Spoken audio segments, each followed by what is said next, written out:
Hello and welcome. We are talking transfers today and I am joined by Rory from CFC Fan TV to discuss, of course, Chelsea and what's going on in the market for them. Hello Rory and thank you for joining us. It's an honour. Thank you for having me. So first, I think I should start off with a begrudging congratulations. I'm a Fulham fan, of course, but it's great to see Chelsea with such a cracking start to the season.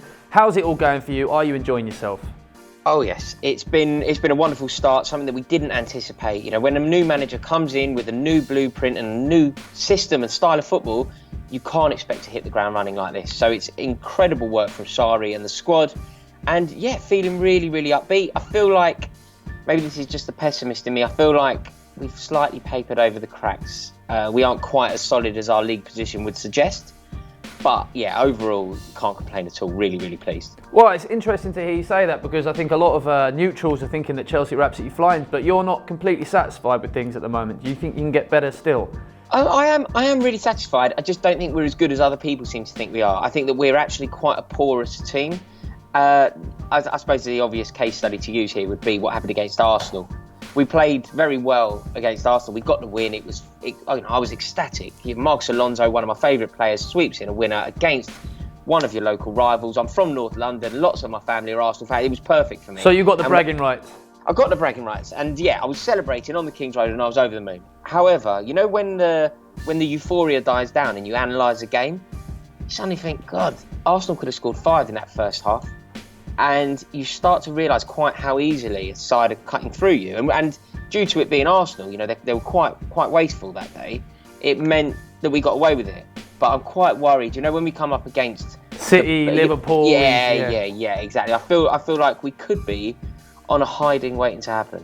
Well, talk to me very briefly about the players that Sarri's brought in, because obviously Sarri's taking lots of the headlines. He's coming. He's a great guy to have in the dugout. He's a very interesting guy. He's got his tactics and everything sort of, but he's brought in a couple of central midfielders with him. He's got Kovacic on loan from Real Madrid, of course. That was a really nice signing towards the end of the transfer window, and Jorginho from Napoli, and he's been a revelation as well. But let me know what you guys make of those transfers. Yeah, it's been perfect. They've been excellent players, and Kovacic especially for me has been a bit of a revelation. He came into the side and I don't think people knew exactly what to expect. We weren't quite sure the system we were going to play, and equally how was he going to fit into it. He was phenomenal. His debut was against Arsenal at home and he was only on the pitch for about 20 minutes and he was man of the match. He completely changed the game, was responsible for us winning the game. And although Eden Hazard took a lot of the plaudits, Kovacic was the man that allowed him to flourish. So he's been phenomenal. And equally, Jorginho, I like him. And I know this isn't one for the football purists. I'm probably going to get a bit of grief here, but he doesn't excite me because he's not that sort of player. He's not an incisive player. You know, he makes 160 passes a game, which people love. None of them go anywhere. He knocks people square, but he keeps it ticking over, and he is actually, the way that Sarri plays the game, he is completely essential. Like, you can't play this system without that register player who's just gonna, you know, he's effectively just a wall. You give the ball to him, you get it back, and he will keep the ball ticking over. He rarely gives the ball away. So both of those players have been huge acquisitions for us, and they're obviously slotting in with arguably the best midfielder in the world at what he does, N'Golo Kante. But so that seems like a dream trio. Is anything missing there? I mean, we're going to discuss transfers in a minute, and we're going to touch on centre midfielders, but that can't get any better, can it? The three of those. What could you possibly improve on there? Oh, what you could do is you could put a 28-year-old Frank Lampard in the middle of it, somebody who's going to score 25 goals a season. That's what it lacks. You know, they're all remarkable football players, but I would say combined, I don't think they get 10 goals between them in a season combined. When Chelsea were at their pomp, when they were at our best, when we were actually unbeatable, you know, we were winning the league at a canter, it was largely due to the brilliance of our midfield and the goals that would come from midfield. So in our most generous trio, we had Essien, Ballack, Lampard. That was worthy of 60 goals. Yeah, Ballack and Lampard smashed them in their entire careers, and I think you're probably right. Actually, I think a fit and firing 28-year-old Frank Lampard would probably get double the number of goals here. So interesting to hear that. So that's the problem, and the trouble is, you see, goals will win you games, and we haven't got a midfield that's scoring, and our forward line isn't exactly on fire either. So that's why I'm a little bit reserved, but I'm happy overall. So let's talk about the midfield then. If it can be improved upon, one of the biggest transfer rumours doing the circuit round the rumour mill at the moment is Adrien Rabiot from PSG. So a quick run through the midfield. You already have Kovacic, Barkley, Bakayoko, Kante, Fabregas, Jorginho, Danny Drinkwater, and you're linked to yet another centre midfielder. So my question to you is, one, do you need him? And two, what the hell does that, how does the hierarchy work after that? Where does he fit in? Yeah, it's a lot, isn't it? Although, do you know what I can say? The players that you've named there, almost half of them you can discount. So Bakayoko, for example, will never play for Chelsea again. I would be surprised to see Cesc Fabregas playing a pivotal role. He may play a Carling Cup game, he may play a Europa League game, but I can't really see him featuring in a must-win Premier League fixture. So, although there's a lot of players on the books, the players that we are actually at our disposal are not as many as it sounds. And when a player like Rabiot comes along, I think everybody should be interested. I don't think there's a squad in the world that he wouldn't improve. He's a really, really good talent, and he's going to be leaving PSG. But he's very young. What does he bring that the others don't already have? So let's say we're just looking at those three we mentioned just now. Let's say next season Kovacic loves his time at Stamford Bridge and he says, right, let's make this permanent. You get Kovacic, you've got Jorginho, you've got Kante. Where and how does Adrien Rabiot fit in there? Well, he fits in because if Chelsea's season goes as you hope it does, Chelsea will play in excess of 50 games. You can't play 50 games with three midfielders. So it doesn't matter who you see as your first three. Everyone's going to play. Midfielders are going to pick up injuries and bookings and suspensions and whatever. And therefore, you need a squad. You need an excellent squad. So it's not about whether he fits in place of one of those three. He's going to be a fine addition to complement those three. I would also say that he is a little bit more incisive than what we currently have. So currently, N'Golo Kante is our forward-thinking midfielder, which doesn't work for me. It doesn't work at all. So I think Rabiot could potentially play that role. And I think it's important as well to just acknowledge two things. Firstly, I know it hasn't gone well for him at PSG, but he's 23 years old. Like, he is a phenomenal talent. We know how phenomenal he is because Barcelona broke their neck to sign him. Yeah, they ended up trying, like, didn't they get banned or reported to or something for their pursuit of him? You know, they pretty much broke the law to get hold of him. So a player like him comes along, it's great to be in the conversation because he will improve any side, but especially Chelsea. I think it'd be really good for us. And the other thing is, he's only after 150 grand a week, which is, I know to me and you, peanuts. That's peanuts. Peanuts. But well, do you know the crazy sentence I'm about to say? I can't believe what I'm about to say. It actually is. It in really the grand is. scheme, No, you're right. When you think of what Alexis Sanchez is on, it is actually peanuts. Yeah, it's nothing. It's nothing for any of the Champions League club these days, but certainly not for a club like Chelsea either, with the Premier League cash to burn. And I agree, he'd be a cracking signing. How likely, in just a sentence or two, do you think that is? I think it will come down to Mateo Kovacic. I think if Kovacic signs a permanent deal, I think then potentially Rabiot could look elsewhere. And weirdly, the other person who I think holds the keys to this deal is Paul Pogba. Because I think Barcelona are now eyeing up Pogba, which means that they will go slightly softer on Rabiot. The classic merry-go-round. You think Barcelona get Pogba and then they lose interest in Rabiot, Chelsea get Rabiot. Okay, so let's touch now quickly on one of those other midfielders that you mentioned just now. When we were running through him, you said Bakayoko his time's probably up. You also mentioned Cesc Fabregas, who was an absolute revelation when he turned up from Barcelona when Jose returned from the wilderness to the Premier League. And Cesc was his puppet master when he's pulling strings for Diego Costa and he's banging them in.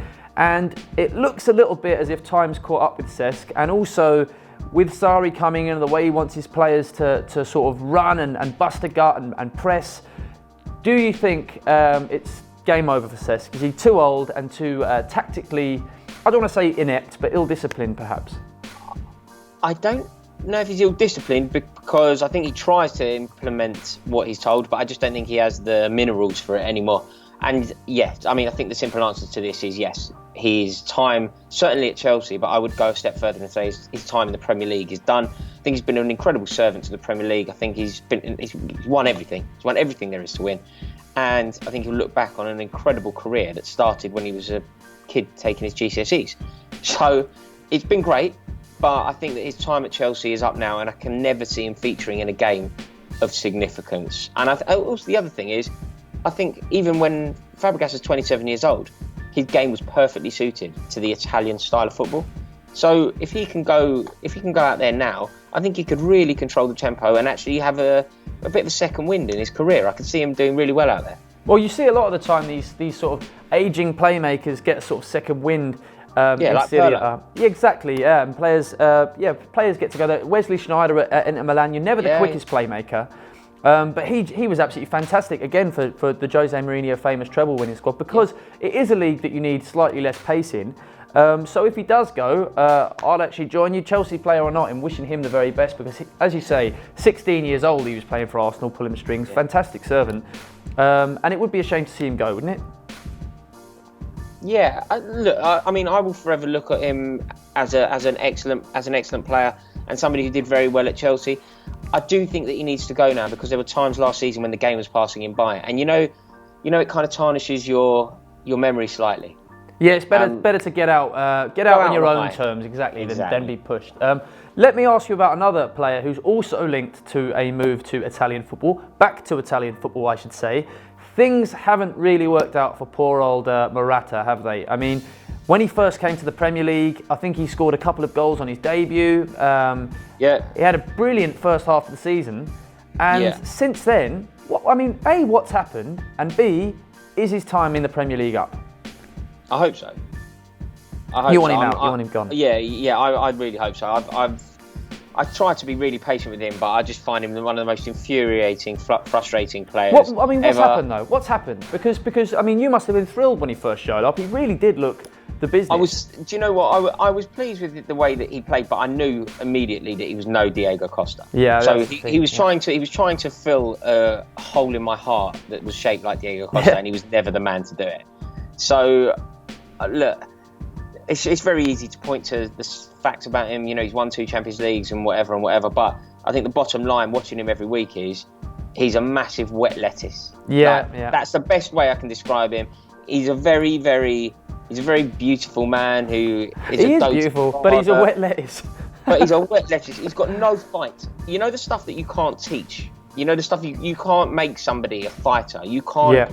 Like, how do you know stats? I find people who are really into stats, particularly on YouTube, I find it quite frustrating because how do you quantify heart? How do you quantify passion? How do you quantify spirit? How do you quantify fight? He has none of it. He literally has none of it. If a defender, who he's twice the player, right?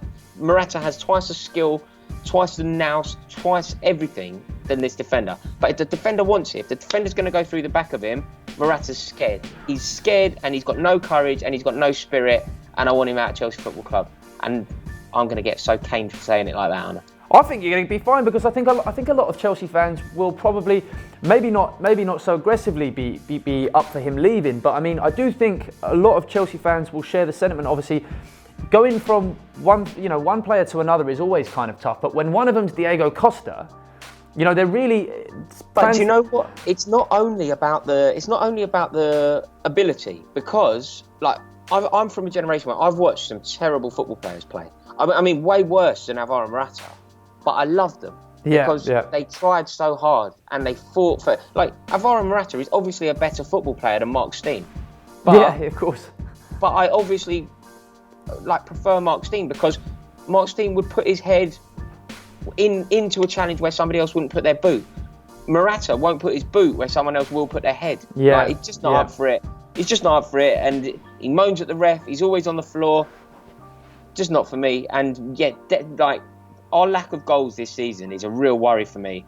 And that's the main reason it's a worry is because we have a man worth 70 million quid who's too scared of his own shadow to score a goal. So 2 quick questions again on Morata. Firstly, Olivier Giroud. Yeah, he's the man. He's the man. You like Olivier Giroud, but if you do end up flogging Morata, what are you going to be looking for? Because Olivier Giroud is a perfectly competent Premier League striker, but I would assume he's not the final answer here. And no. If you guys are still, and there's plenty of good reason for it, still madly in love with the way Diego Costa played, there's no other Diego Costa out there. There's only one Diego Costa as the chance go. So who else is out there that can fill that void? Can anyone fill it? I think what we will do now is play a slightly different system. So like in a dream world for me, this happens. Morata goes and we make our money back. So let's say somehow we find someone foolish enough to spend 70 million, some mug to spend 70 million quid on Morata, 60 even. We then double that. So really, we get the backing of Abramovich, or make it up to 100. So you are in the conversation for the elite. There's no point in us signing another £50 million striker. It sounds crazy. I'm sorry to be so flippant with these sums of money. It feels awful, actually. Well, but it's the way it is these days. If Ronaldo, age 33, can go to Juve for 100 million quid, then is it. Exactly. This is it. So I think that we now need to be in the conversation for the most elite striker. Give me a name. Give me a name. Lewandowski. Robert Lewandowski. Okay, so do you think there's a chance that could happen? Morata out, Lewandowski in. There's a world in which it can happen. I mean, it's very difficult for us to be attracting the upper echelon of centre forward because we're not in the Champions League. But look, if it all, I think Morata will see the season out. If we can finish this season top 4, get in the Champions League, perhaps win a trophy along the way, I think we could be quite an appealing proposition to one of the elite centre forwards. And if we can make it work, there's a lot of good centre forwards out there. And if we can just start tapping up Lewandowski, Belotti, somebody like that, because it's just not working out for Morata. So there we have it. We've talked about the three there. Thank you very much for that, Roy. You guys have to let us know if you agree, Rory. He'd love to see Rabiot join the club. He's happy to see Cesc Fabregas leave. And in terms of Alvaro Morata, he can go. Is anyone out there disagree with Rory there? Is Morata worth giving another shot to or not? And is the ideal replacement Robert Lewandowski? I just want to say thank you to you again, Rory. Absolutely brilliant input as always. Thank you. Thanks a lot, mate. Thank you. Thanks for having us on. And good luck for the rest. Well, not too much luck. Yeah, you for the don't rest mean of the that. I didn't mean that, but no, good luck with it all, mate. And thanks again for joining us. Super. Cheers, mate. Take care.